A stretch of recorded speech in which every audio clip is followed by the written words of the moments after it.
Bonjour à tous, j'espère que vous allez bien. Alors, bienvenue dans la chaîne YouTube de Teliar Club. On commencera aujourd'hui une série de la physiopathologie des états de choc. On va voir aujourd'hui le choc hypovolémique. D'abord, on va définir c'est quoi l'état de choc. Un état de choc, c'est tout simplement une insuffisance circulatoire. On aura des troubles de la circulation. Yani, les cellules tana ne reçoivent pas assez de sang. D'accord? Donc, en général, l'état de choc, c'est une souffrance tissulaire généralisée par hypoperfusion. D'accord? On va trouver que nos cellules رايحين يكونوا en hypoxie ما يلحقهمش assez d'oxygène, رايحين يكونوا en acidose parce que on va voir بلي يديروا من بعد le métabolisme en anaérobiose. المهم c'est que راح تكون عندنا une souffrance tissulaire. D'accord? Parce que le sang ما يوصلش les cellules تاعنا. Donc, l'état de choc, c'est un état d'insuffisance circulatoire aiguë avec réduction importante de débit cardiaque. C'est très important. Notez que chaque état de choc, on va voir une diminution du débit cardiaque. La diminution, ou bien la cause à la diminution du débit cardiaque, تختلف selon le type de l'état de choc اللي عندنا. D'accord? L'essentiel, c'est qu'on aura une diminution d'état de choc. Une diminution du débit cardiaque. Par exemple, le choc hypovolémique vrai, on aura une hypovolémie, يعني, par exemple, تكون عندنا hémorragie ou bien une déshydratation, معناها ما يكونش عندنا assez de sang. D'accord? Voilà, par exemple, le choc cardiogénique, يكون عندنا le sang, mais le problème راح يكون في la pompe cardiaque. La pompe cardiaque ne peut pas éjecter le sang. Par exemple, le choc anaphylactique, on aura une vasodilatation des artères parce qu'on aura une sécrétion d'histamine, etc. Et donc, une vasodilatation, لدرجة إنه هادوك les artères ما يقدروش ils ne peuvent pas mobiliser le sang. D'accord? Le choc septique, c'est lorsqu'on a en fait, on va voir ça en détail, on aura une réaction inflammatoire qui est exagérée. On aura une vasodilatation puis une rupture de l'endothélium. D'accord? المهم, le résultat les états de choc, c'est la souffrance tissulaire اللي راح تمدنا à la fin, راح تمدنا le nécrose. D'accord? Aujourd'hui, Inch'Allah, on va faire le choc hypovolémique et on va utiliser la série jaune comme source. Alors, on va définir le choc hypovolémique. Donc, le choc hypovolémique, c'est la diminution du débit cardiaque. Bon, chaque choc fait une diminution du débit cardiaque. Mais la cause de la diminution de ce débit cardiaque, c'est bien la diminution de la volémie. C'est quoi la volémie? La volémie, c'est tout simplement le volume sanguin total dans l'organisme. C'est le volume sanguin qui est les vaisseaux. D'accord? Le sang où je fais qui m'a la les éléments figurés, les globules rouges, les blancs, surtout bien les globules rouges, et les globules blancs, les plaquettes, et bien sûr, on a le volume, ou bien la fraction liquide, il y a le plasma. D'accord? On a à peu près l'organisme 5 litres de sang.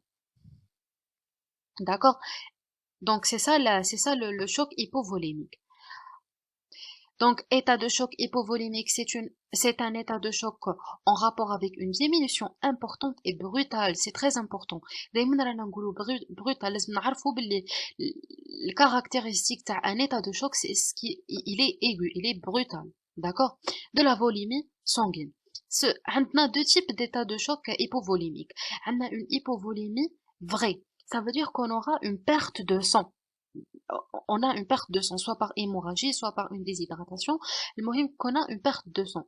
L'hypovolémie relative, c'est ce qu'on appelle la vasoplégie. Ou chiani la vasoplégie.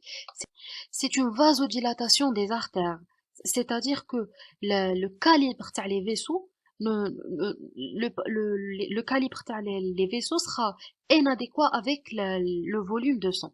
D'accord? Donc les vaisseaux, ils connaissent en vasodilatation, et les vaisseaux ne peuvent plus faire arriver le sang vers les tissus, d'accord? Mais en fait, le problème, c'est même quand je la volémie. En fait, c'est l'artère ou bien le calibre de l'artère, les rayons كبير. D'accord? Alors, on va voir les mécanismes physiopathologiques. Alors, la réduction de la volémie circulante entraîne une chute de débit cardiaque par réduction de retour veineux. Le bas débit cardiaque a pour conséquence une diminution de l'oxygénation tissulaire par réduction du transport d'oxygène, malgré une augmentation de l'extraction périphérique d'oxygène comme un témoignage de l'augmentation de la différence artério-veineuse. Une souffrance cellulaire s'installe et se généralise pour réaliser un tableau de défaillance. Qu'est-ce que ça veut dire ça? Alors, pour voir les mécanismes physiopathologiques, qu'est-ce qu'on va faire? Déjà, premièrement, راح تكون عندنا une chute brutale de volume sanguin total circulant. D'accord? Donc le volume رايح ينقص, que ça soit على جال une brûlure ou bien hémorragie, etc. Alors, qui ينقص le volume sanguin رايح ينقص معاه quoi? رايح ينقص le volume d'eau. C'est clair. Et donc ينقص le volume d'eau رايح تنقص la pression systémique. رايحة تنقص la pression systémique. Qui ينقص la pression systémique رايح ينقص le retour veineux. C'est quoi le retour veineux? C'est tout simplement le volume, le sang اللي يرجع par les veines caves supérieures et inférieures vers l'atrium droit. D'accord?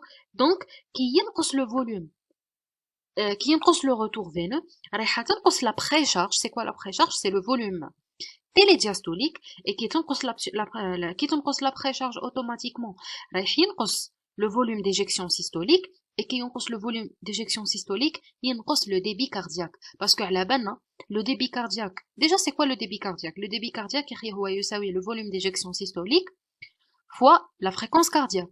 Donc le volume d'éjection systolique c'est le volume c'est le volume c'est le volume éjecté dans l'aorte, d'accord? Et la fréquence cardiaque c'est le nombre de battements par minute. Donc le débit cardiaque en général c'est la quantité de sang éjecté par le ventricule dans une minute, d'accord?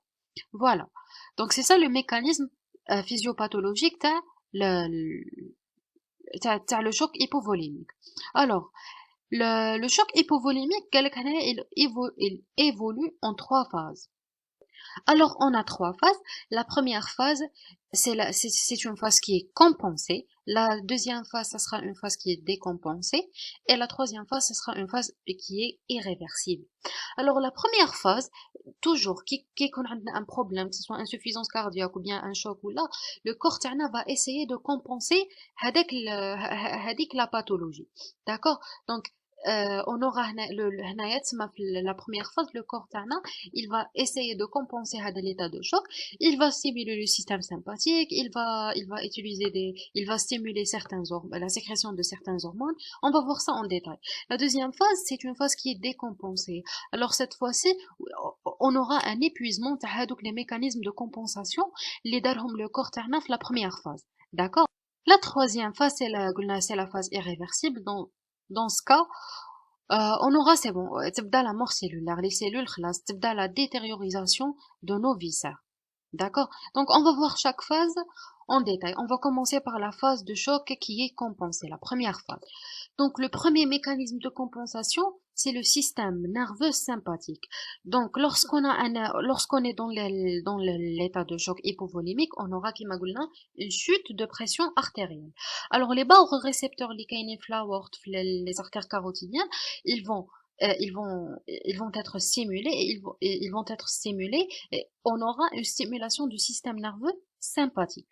D'accord? Donc, on aura la libération de la noradrénaline. On sait que la noradrénaline est un vasoconstricteur, donc elle va assurer quoi? Elle va assurer la vasoconstriction des vaisseaux. D'accord? Donc la stimulation du système nerveux sympathique avec la libération des catécholes endogènes, l'adrénaline et la noradrénaline. Alors c'est quoi le rôle les hadoma des catécholamines? On a premièrement la tachycardie. La tachycardie c'est la fréquence. Bon, en fait, c'est le but, c'est d'augmenter le débit cardiaque. Donc, la tachycardie, c'est l'augmentation de la fréquence cardiaque. D'accord? On va augmenter la fréquence cardiaque. Et l'augmentation des résistances vasculaires systémiques par vasoconstriction au niveau des artérioles, des sphinctres précapillaires, des gros troncs veineux. Cette réaction adrénergique vise à maintenir la pression artérielle. Très bien. Donc, on aura une vasoconstriction, une contraction des muscles, des parois vasculaires, des muscles lisses des parois vasculaires. Donc, on aura une diminution de calibre et comme ça, on va augmenter la pression. D'accord? On va augmenter la pression. Mais attention, هنايا احنا on va faire une vasoconstriction على حسب les territoires splanchniques et les territoires rénales. Qu'est-ce que ça veut dire ça? C'est-à-dire que la vasoconstriction artério-veineuse va diriger une quantité qui est importante du sang vers les organes nobles تاعنا اللي هما le cœur et le cerveau. D'accord? رايحة تنقص donc la vasoconstriction رايحين نديروها au niveau des artères splanchniques et les artères splanchniques c'est le tube digestif et le rénal. D'accord?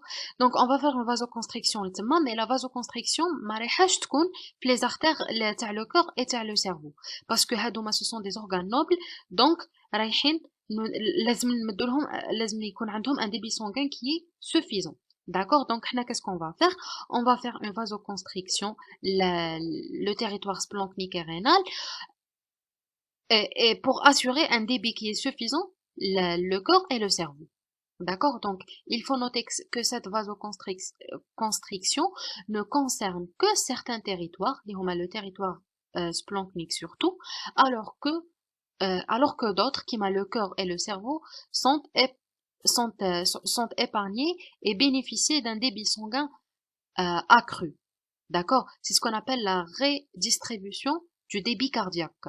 راح نقصوا le débit cardiaque من le tube digestif et من le rein باش نمدوا le cœur et le cerveau اللي هما ce sont les organes nobles, les organes اللي نحتاجوهم. D'accord? Le deuxième mécanisme de compensation c'est la stimulation hormonale. On va sécréter, c'est généralement le système rénine, angiotensine, aldostérone. D'accord? Donc, lorsque تنقص la volémie, رايحة تنقص la pression dans l'artère afférente au niveau du rein et les cellules juxtaglomérulaires vont être stimulées et ils vont sécréter la rénine. D'accord? La rénine, qu'est-ce qu'elle va faire? Elle va transformer l'angiotensinogène qui est sécrété par le foie en angiotensine 1 et l'angiotensine 1 va être transformée en angiotensine 2 grâce à une enzyme de conversion. Le mohem, c'est que à la fin, on aura l'angiotensine 2 qui est le plus puissant vasoconstricteur dans notre organisme. D'accord?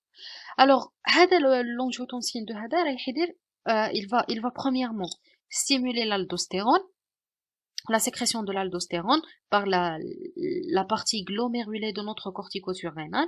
Alors, l'aldostérone, il va agir sur les différents tubes des néphrons et il va exprimer des canaux qui vont assurer la réabsorption de Na+, et bien sûr, qui contrôle le Na+,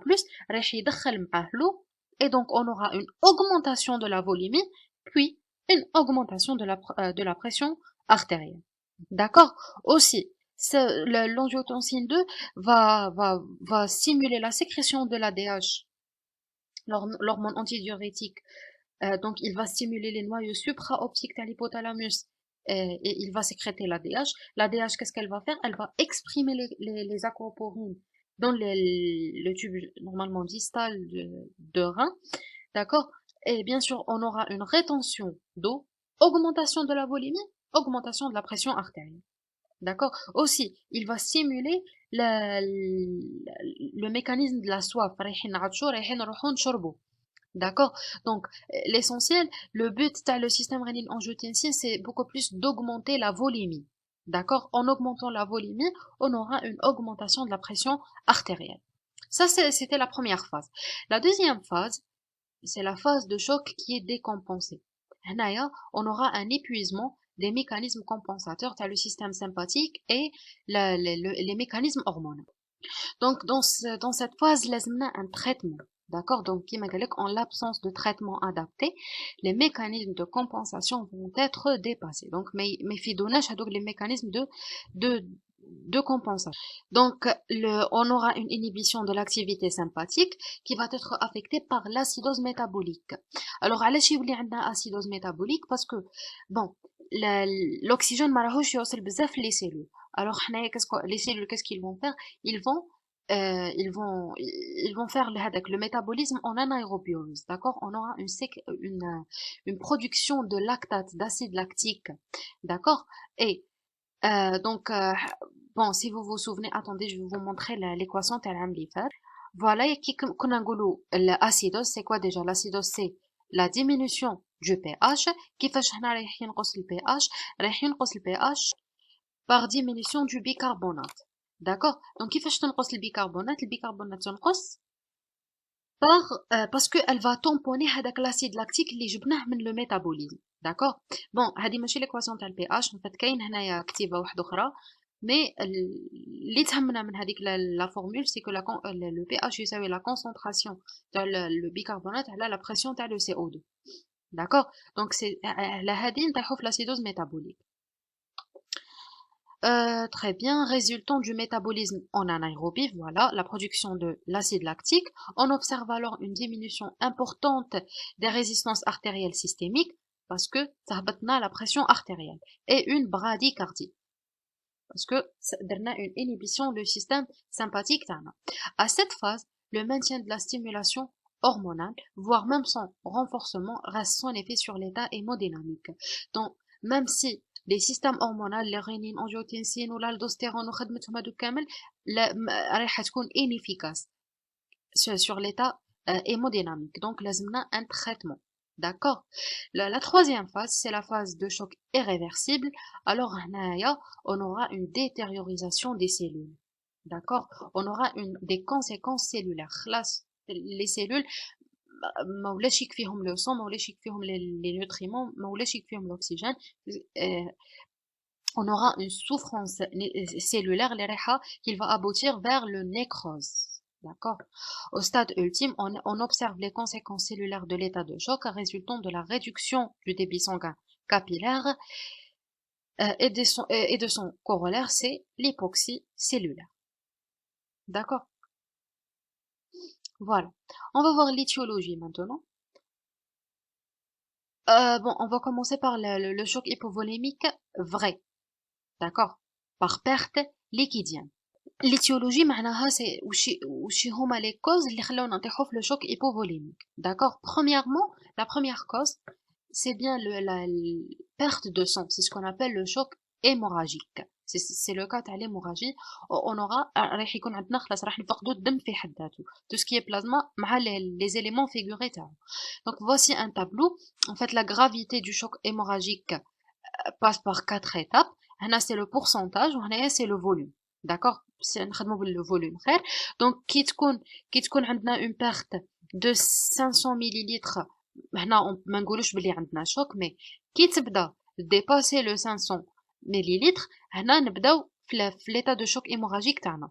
دونك من 500 حتى ل 1000 اون اورا ان شوك ليجي، من 1000 حتى ل 1750 اون اورا ان شوك موديري، اي من 1750 حتى ل 250 مليلتر يعني presque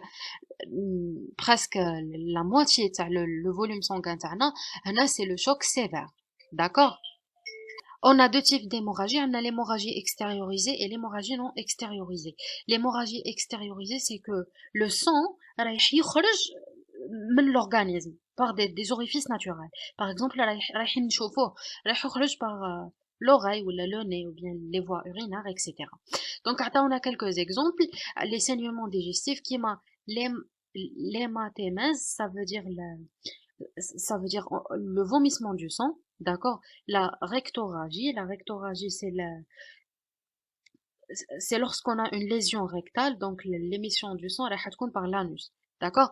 Les plaies vasculaires, les épistaxis, c'est en fait ce sont les hémorragies nasales, d'accord. L'hémoptysie, c'est lorsque le sang راح يخرج par voie respiratoire inférieure, yani par les bronches, etc. C'est une hémorragie qui est mortelle, d'accord. Et enfin, on a là les métrorragies. Les métrorragies, ce sont les hémorragies les qu'on a de la femme en dehors des règles, d'accord. Par exemple, entre les règles ou bien la ménopause, etc. Les hémorragies non extériorisées cette fois-ci, c'est كيما نقولوا النزيف الداخلي ما نشوفوش، d'accord. رايح يكون par exemple un épanchement intra-abdominal, intra-péritonéal, كيما les hémopéritoinies par rupture d'organes, par exemple on aura rupture de foie ou bien rupture de rate, ou la rétropéritonéale par rupture d'anévrisme de l'aorte abdominale, ou bien des fractures de bassin, ou bien le cas les grossesses extra-utérines, etc. Aussi, on a l'épanchement intrathoracique, c'est comme l'hémothorax et l'hémopéricarde, يعني وين راح يكون عندنا le sang entre les deux feuillets, entre les plèvres et entre et داخل le péricarde, ou bien la dissection aortique. La dissection aortique, c'est lorsqu'on a une déchirure au niveau de l'intima de l'aorte et le sang راح يدخل entre l'intima et la médiane. D'accord?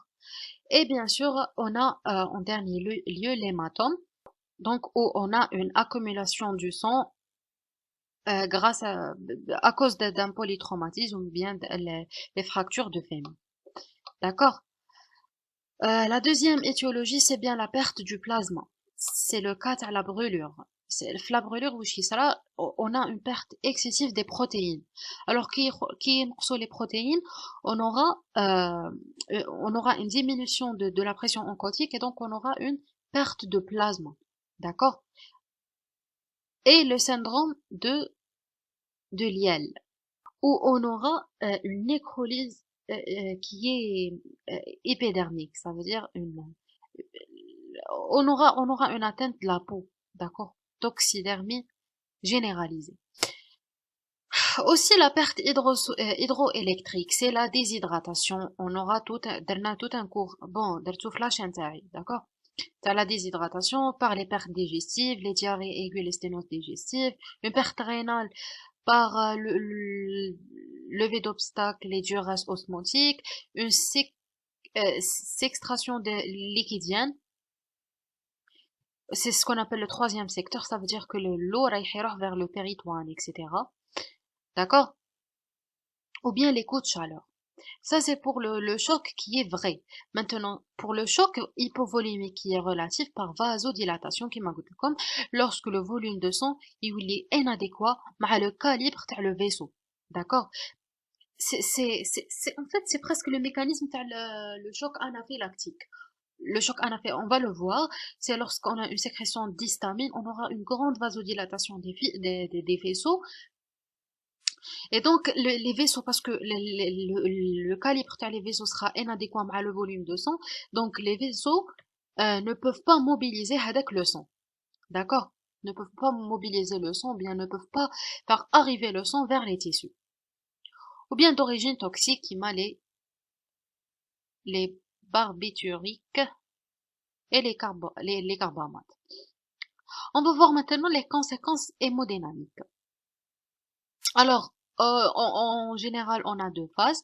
La phase initiale et la phase secondaire. La phase initiale, on aura une diminution de la pression artérielle, diminution de la pression vasculaire centrale et une diminution de la résistance vasculaire systémique. Or, on aura, parce qu'on a les mécanismes compensateurs, on aura une augmentation de la fréquence cardiaque et on aura une augmentation, de la résistance artérielle systémique. Puis la phase secondaire, où les mécanismes sont épuisés, on aura une baisse qui est très importante de la pression artérielle, une baisse de débit cardiaque, une baisse de la fréquence cardiaque aussi et une baisse de la résistance artérielle systémique. D'accord? Voilà. Donc, les mécanismes compensateurs, généralement, ils vont compenser la fréquence cardiaque, une tachycardie, la fréquence, et la résistance artérielle systémique. Maintenant, pour les conséquences biologiques, on aura une hypoxémie et une hypocapnie. Aussi, on aura l'acédose métabolique avec hyperlactémie, qui m'a lorsque les cellules maillotent assez d'oxygène, on aura, les cellules vont utiliser le métabolisme en anaérobiose avec production d'acide lactique. D'accord? Donc, on aura une augmentation de l'acide les cellules. Et non seulement, non seulement, راح يكون عندنا un dysfonctionnement rénal. Bon, le dysfonctionnement rénal مع الأول راح يكون fonctionnel. معناها ماشي le rein راه مريض، راح يكون parce que la غالب le sang ما كانش بزاف، le débit sanguin sur le rein ما كانش بزاف، donc le rein راح يكون عنده une oligurie. d'accord, ما كانش بزاف les urines بصح après كيف les états qui t'aggrave le choc hypovolémique on aura une détériorisation des cellules rénales parce que هما ce sont des cellules يحتاجوا l'oxygène يحتاجوا les nutriments, d'accord, donc on aura un dysfonctionnement rénal et on aura un défaut d'élimination de l'H+. D'accord, donc on a déjà le lactate اللي رايح ينقصنا le taux de bicarbonate كيما شرحنا من قبل et aussi le H+, il va être accumulé, d'accord. Aussi on a l'augmentation de l'urée et de la créatinine sanguine, c'est l'insuffisance rénale aiguë. L'urée ou la créatinine l'élimination تاعهم principalement elle est rénale. كي تكون عندنا une insuffisance rénale معناها le rein تاعنا ne fonctionne pas bien. Donc la créatinine et l'urée رايحين يبقاو في le sang, ils ne vont pas être éliminés. Hypercalémie selon l'importance de l'acidose, et bien sûr c'est l'acidose, et l'hémoconcentration. L'hémoconcentration, c'est quoi une concentration? C'est كمية المادة على le volume. Imaginons que كمية المادة رايحة تبقى ثابتة و le volume رايح ينقص, d'accord, le volume رايح ينقص, donc on aura une augmentation de la concentration les protides plasmatiques, les protéines au niveau du plasma, et aussi une hématocrite qui est augmentée. Le taux des globules rouges, la concentration des globules rouges, elle va être augmentée. Une hyperglycémie avec hyperglycémie initialement, une hypoglycémie. Une hyperglycémie à l'âge parce que donc l'adrénaline et tout, c'est une hormone qui est hyperglycémiante. D'accord. Bien sûr, on aura l'anémie en cas de l'hémorragie. D'accord. Voilà. Pour les conséquences cliniques, on va commencer par l'hypotension artérielle. C'est très clair. Donc, on a une hypovolémie. Le sang, bien la volémie, les vaisseaux. Donc, la pression au niveau des vaisseaux. Donc, la pression artérielle systolique, elle est de 90 mm de mercure. Et la pression artérielle moyenne, elle est inférieure à 70 mm de mercure. Parfois, elle est précédée d'une phase d'HTA, d'une hypertension par vasoconstriction accrue. Parce que قلنا مع الاول bon كي يبدا le choc hypovolémique تاعنا عندنا des mécanismes compensatoires, عندنا l'adrénaline, la noradrénaline, هادو كامل ils vont faire une vasoconstriction, donc راح تطلع la pression artérielle.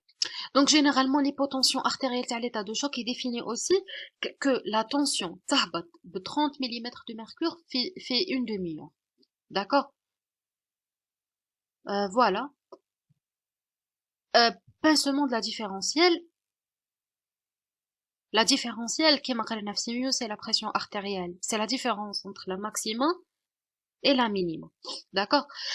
Deuxièmement, on a des signes traduisant la mise en évidence des mécanismes de compensation. On a une tachycardie, parce que le système, on a la stimulation du système sympathique. On a une vasoconstriction cutanée. Et قلنا بلي تصرا vasoconstriction cutanée au niveau de territoire splanchnique et rénal باش نمدوا assez de sang vers les organes nobles اللي هما le cœur et le cerveau, d'accord.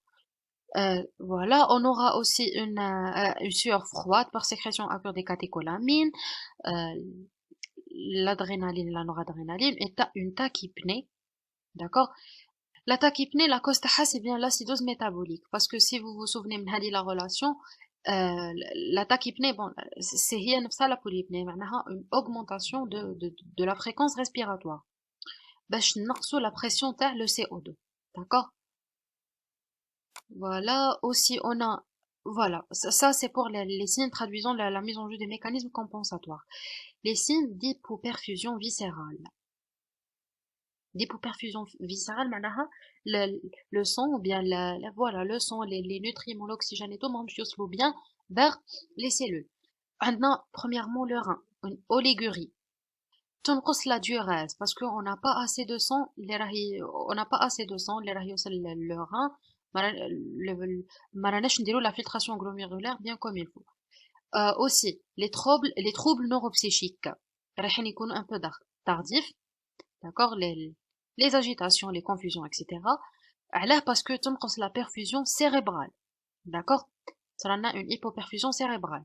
Et les signes qui sont liés à l'étiologie, يعني les signes الأسباب تاع le choc hypovolémique تاعنا عندنا des signes qui sont en rapport avec l'hémorragie كيما la pâleur, la soif, des signes liés aux brûlures et les signes liés à la déshydratation.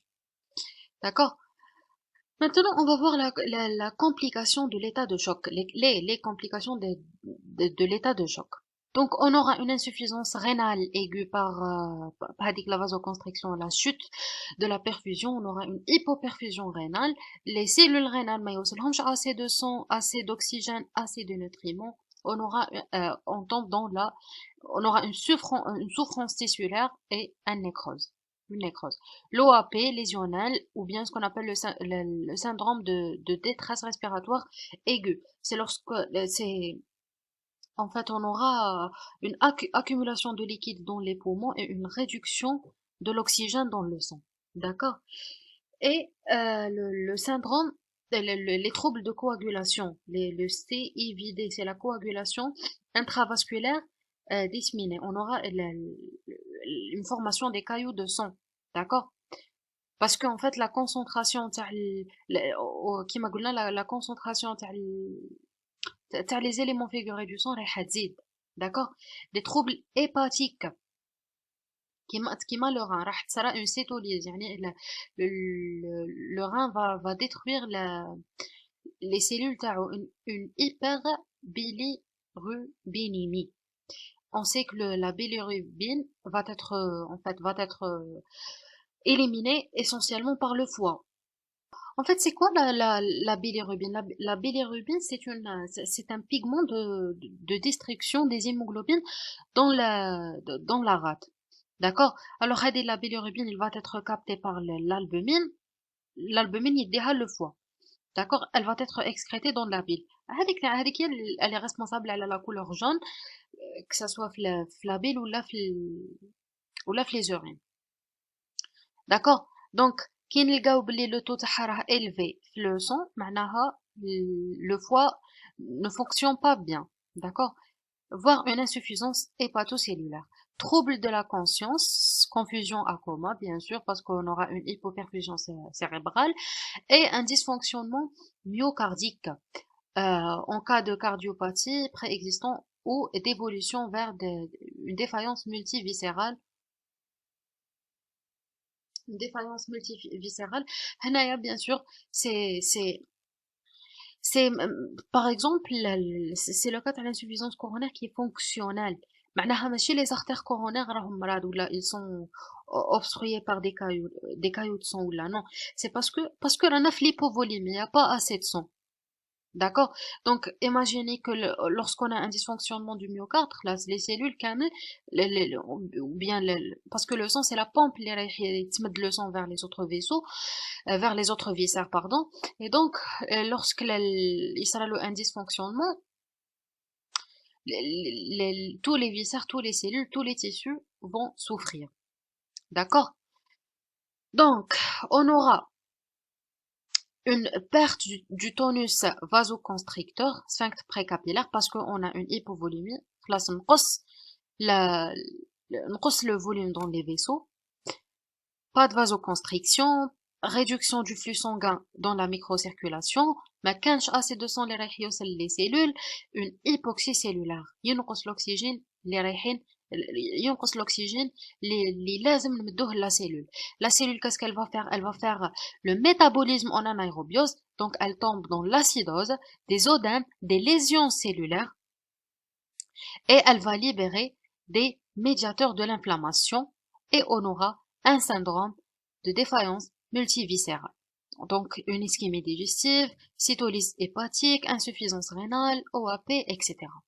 D'accord? Voilà, on arrivera à la fin de notre cours. J'espère que c'était utile pour vous.